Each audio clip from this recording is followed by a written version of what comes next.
What is up? What is happening, Auburn family? Welcome in to a live episode of the Uptempo podcast. Tonight, we will be talking about the Auburn Tigers taking game one of the three-game set this weekend at Plainsman Park against Wright State. The Auburn Tigers put on an offensive performance. Let's get in here and talk about it.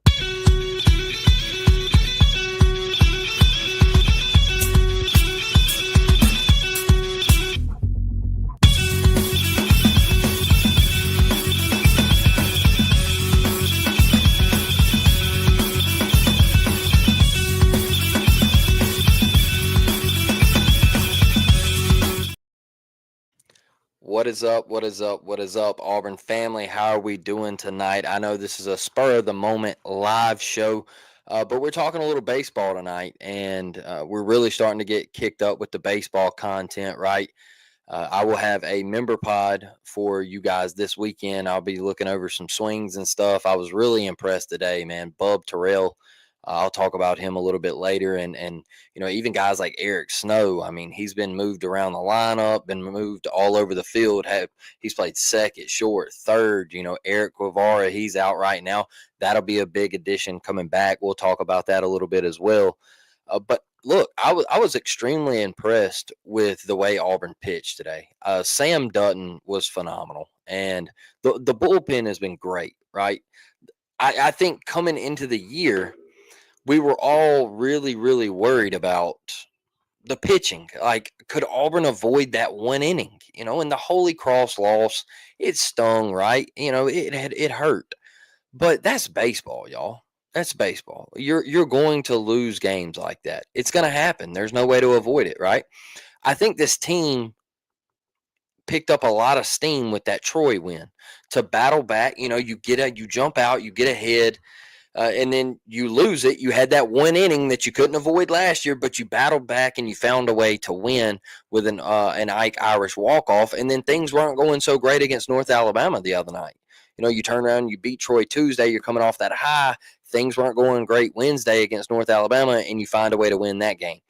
So I think this team, they're confident right now, and you saw that today, not only at the plate but on the mound. And Sam Dutton, he went 5 2/3 today of scoreless ball, and he had 7 Ks. And one good thing about him is I love how he commanded the strike zone today.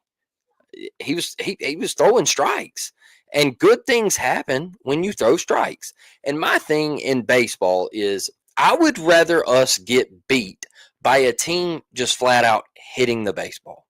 If they hit and they beat us, I can live with that. I can take that L. I can take that L. The L that I can't take is when we walk 5, 6, 7, 8 batters and we get runners on first and second, nobody out, and then we surrender a 3-run bomb. Those are the L's that I can't take.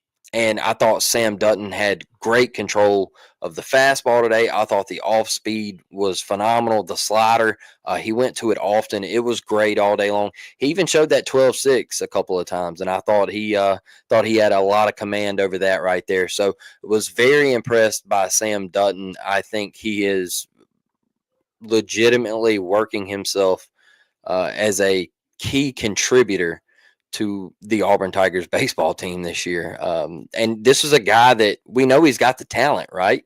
Like, he come from LSU, and he was an option at LSU as a freshman. And he ended up struggling a little bit as a true freshman, and he had some woes, and it didn't work out. And we're in the era of the transfer portal. So Butch Thompson went and got him. And I think him coming to Auburn and working with Butch and Coach T, and, two guys that are predominantly, on their pitching game, right? Like, they love the bump. And so Sam Dutton could possibly resurrect his short career so far. And we give all the thanks to the transfer portal there. So extremely impressed with him. Boy, this Auburn lineup, how could you not be impressed with it today? The Auburn Tigers were pounding the baseball, folks. They were pounding the baseball. This is the offense that I expected to see right out of the gate against Holy Cross. This is the offense. Now, I also think this was the best lineup that we put out so far this season. I think this lineup from top to bottom was absolutely filthy. That is my one thing about Butch and the staff is they will throw a lineup out there and I'm like, man, what are we doing here? And I'm trying to dissect the lineup and I'm like, why is he here and he there? And what are we doing?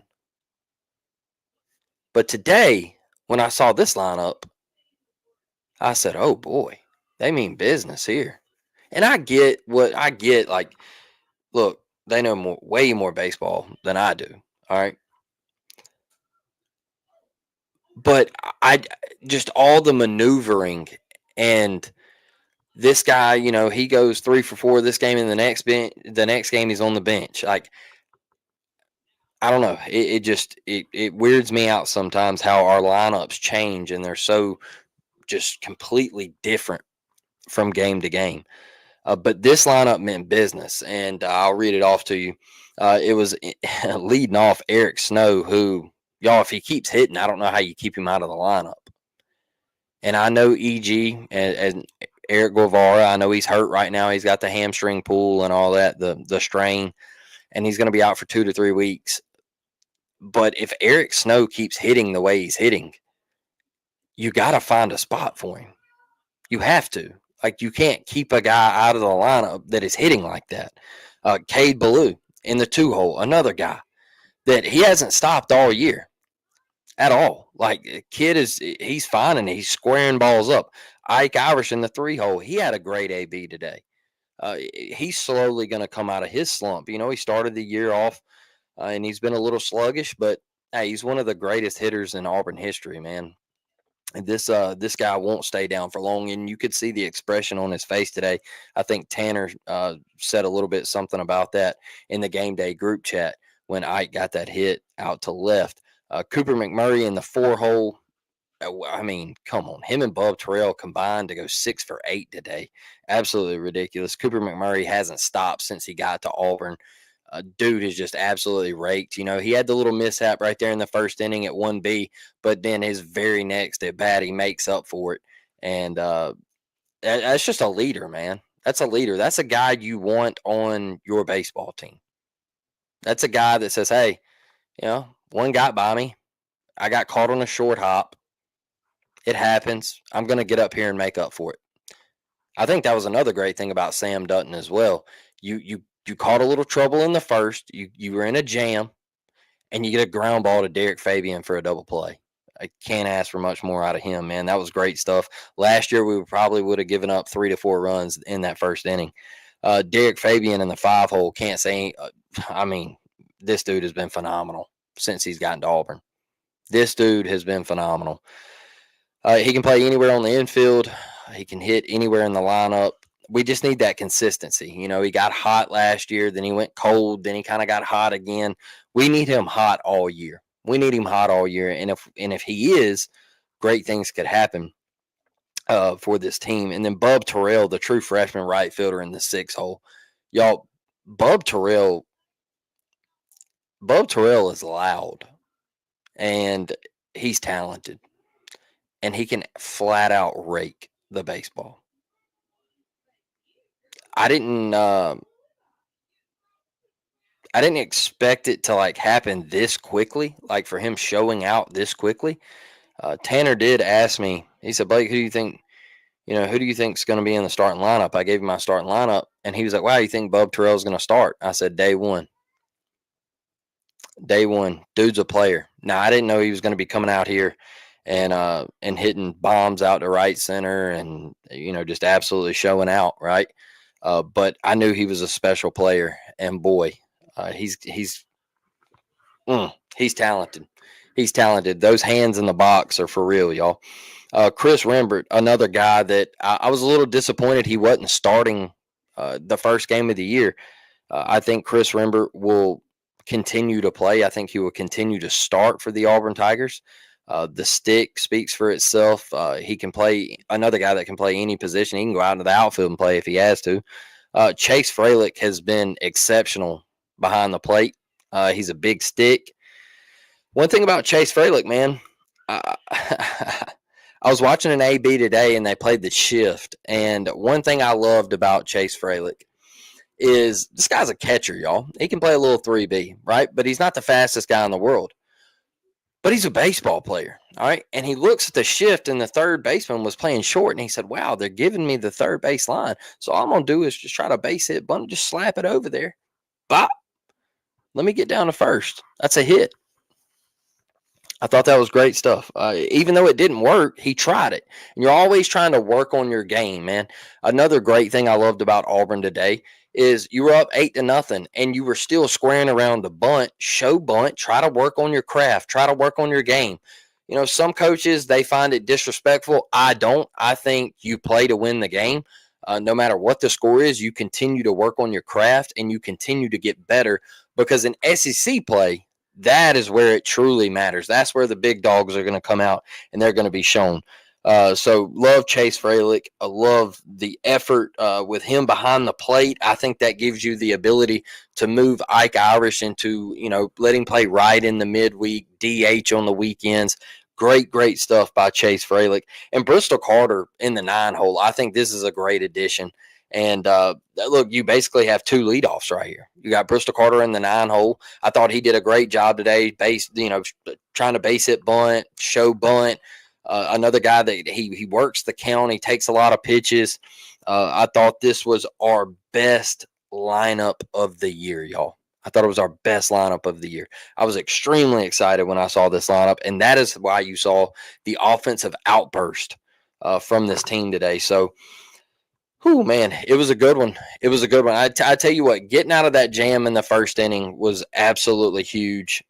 Coming in the first inning and putting up a 5 spot, the Auburn Tigers needed to start fast. You haven't started fast all year. You needed to start fast. You needed that offensive production, and it showed. Eric Snow leading the game off with just absolutely blitzing a ball out to left, and then Cade Ballou in the game that he had. And one thing I'll tell you about this Auburn team is that I'm really, really impressed with is their speed.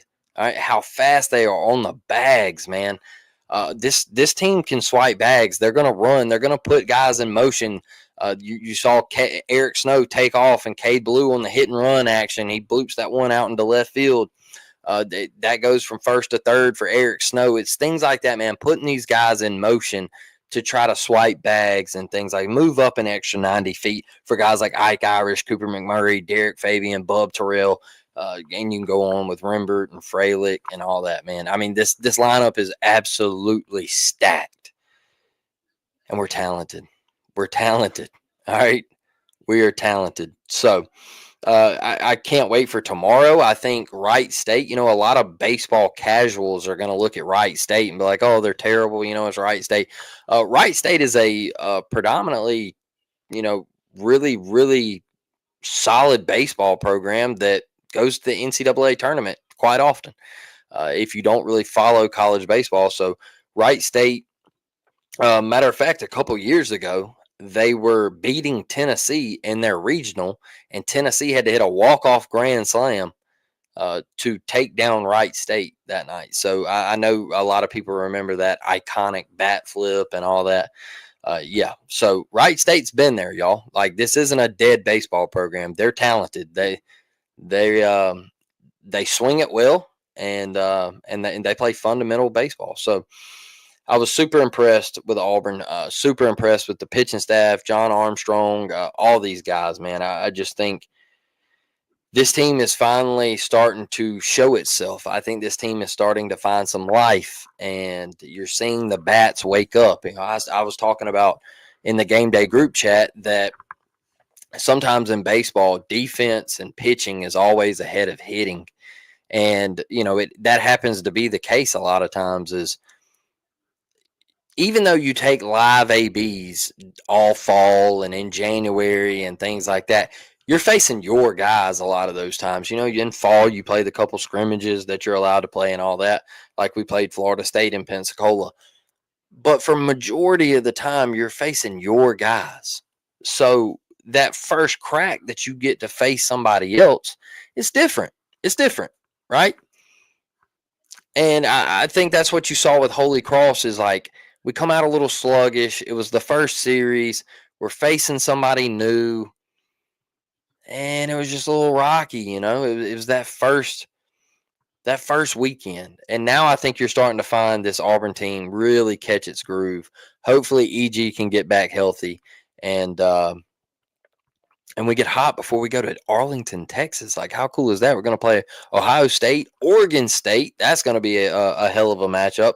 And then we play Baylor on the Sunday game. So that's a huge weekend next weekend in Arlington, Texas at Globe Life, which I think is one of the top 5 parks in Major League Baseball. I think it's really, really neat. Brand new stadium out there. That's going to be super, super cool for the Auburn Tigers. So, y'all, I'm going to keep it quick tonight. Quick baseball episode. I mean, it was absolutely dominating. Miss Devin, I just seen your comment. War Eagle fam, fun game today. Let's hope they keep this lineup 100%. Super excited about this lineup. Super excited about the pitching. We're going to see who rounds out our rotation, our weekend rotation, right? There was no Cade Fisher today. TBA was in the rotation for Saturday, and then we'll see what Sunday brings. So there's still some holes to be answered, but hopefully we get them this weekend as we move closer to SEC play in a couple weeks. So thank y'all for joining me. Loved it, man. Appreciate all of you with the baseball content. I know, Miss Devin, it's not the most popular sport in the world, but college baseball is trying. We're trying to grow the game. Thank you all for the ones who tune in to Auburn baseball. We're finally starting to take it really serious. We got a ballpark that looks like it's a damn college baseball park now, and that makes me extremely happy. So thank y'all. It means a lot. And War Damn Eagle. I'll catch you on the next one. I'm out.